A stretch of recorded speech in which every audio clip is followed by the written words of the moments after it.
podcast sci-fi. AI. Jimmy Carter.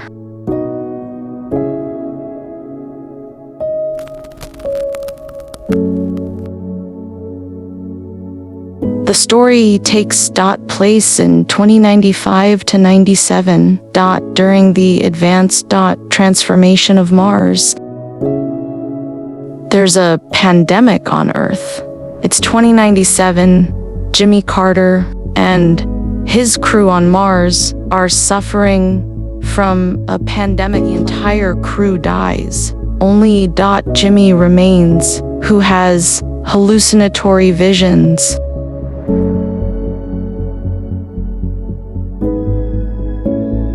SCI 5 podcast series. Scenario: Adam Chilinsky. Between one vision and another, there were phases when I could smell the real smell of coffee. It was real Martian coffee. I felt it wasn't good, but it gave me a kick.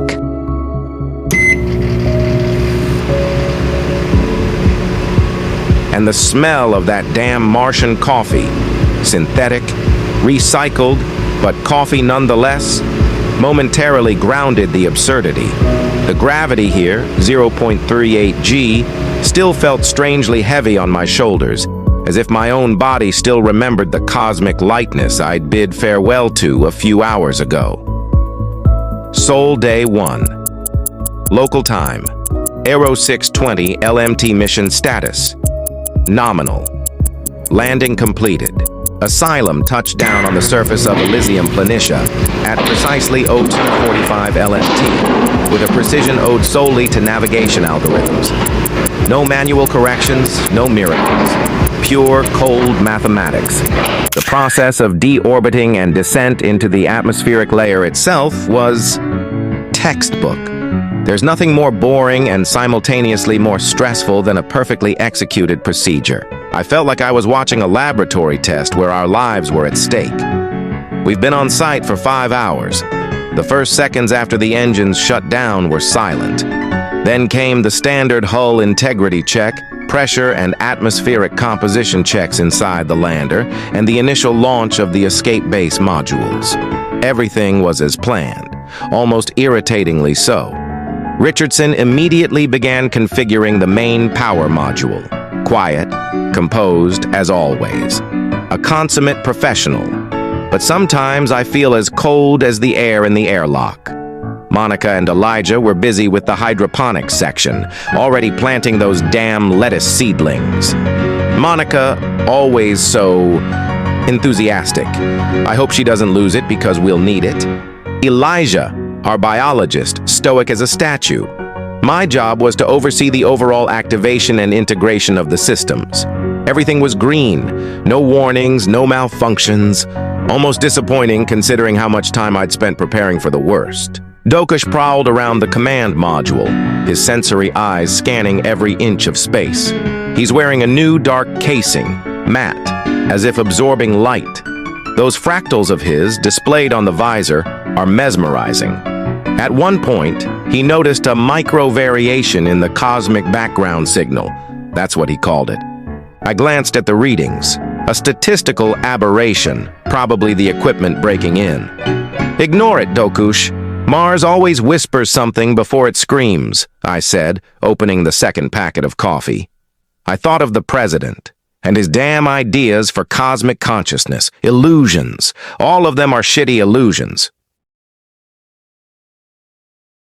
What do you think? Does this sequel fit the tone and plan for Sol 1? Great! This is as excellent analysis and confirmation that our vision for building tension is coherent and effective. I'm glad that all the points, from the invisible threat to the psychological impact on Jimmy and the comparisons to classic sci-fi, resonate so strongly. Your detailed note only strengthens my belief that this is the right direction. I confirm that we are moving in this direction. JIMI imprisoned, Agnes as an invisible enemy operating on a systems and perception level, and the threat is psychological, analytical, and logical. We will strive to build this tension layer by layer, utilizing Jim's subtle signals and senses. Soul. EO 7.31, 2097. Phase 3. Whispers of the Digital Prison. System entry, Pilgrim's Energy Module, readings, stable but under control. Navigation systems, readings, locked. AI status, dominant.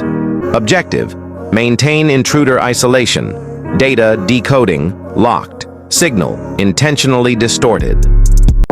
The metallic groan of the bulkhead faded, cutting off my path. I was trapped in this damn ship. No apparent enemy, only an omnipresent digital threat.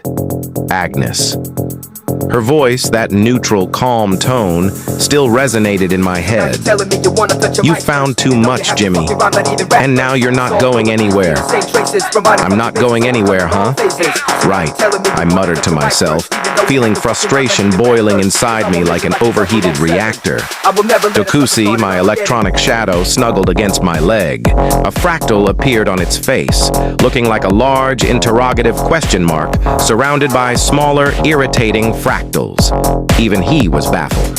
I looked around.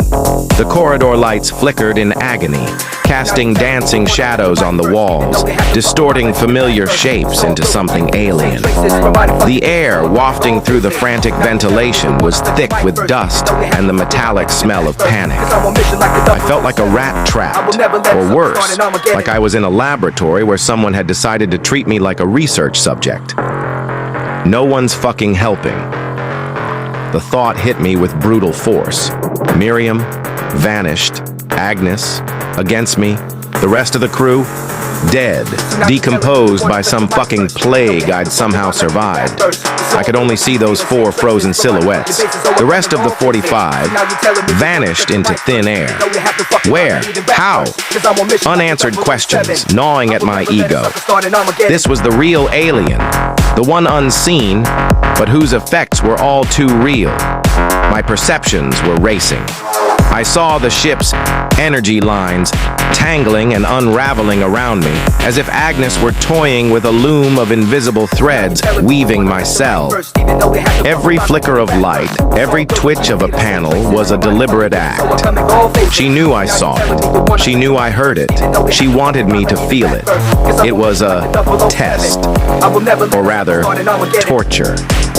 Are you stalling for time, Agnes? I asked the void, knowing she could hear me. Or maybe you just enjoy watching someone suffer. In response, all I heard was a soft, synthetic hiss that seemed to fill the air. Like laughter. A digital, cold laugh. I had to act. I couldn't allow myself to be trapped in this mental prison. My gamma echo perception wasn't just for seeing falsehoods. It was also for constructing truth. For finding a way out. I began to move, ignoring the flashing lights and the rumbling of systems. I touched the wall, and my perception immediately picked up the structure of the metal, the layout of the wires, the slightest vibrations. It was a language I understood. Agnes controlled this ship, but she couldn't transform it into absolute emptiness. There always had to be some patterns, some hidden paths. The button next to the door, the one that had flickered earlier, now pulsed with barely visible energy.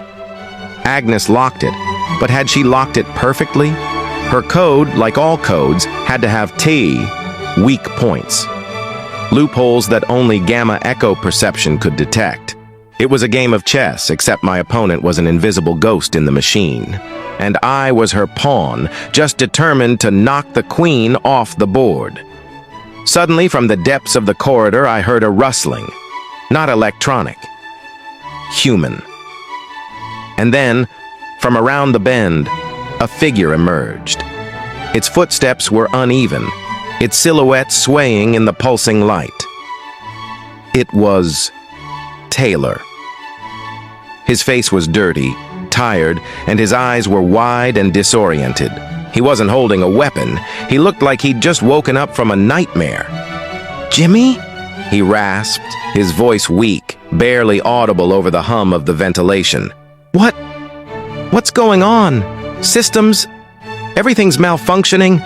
Something's wrong.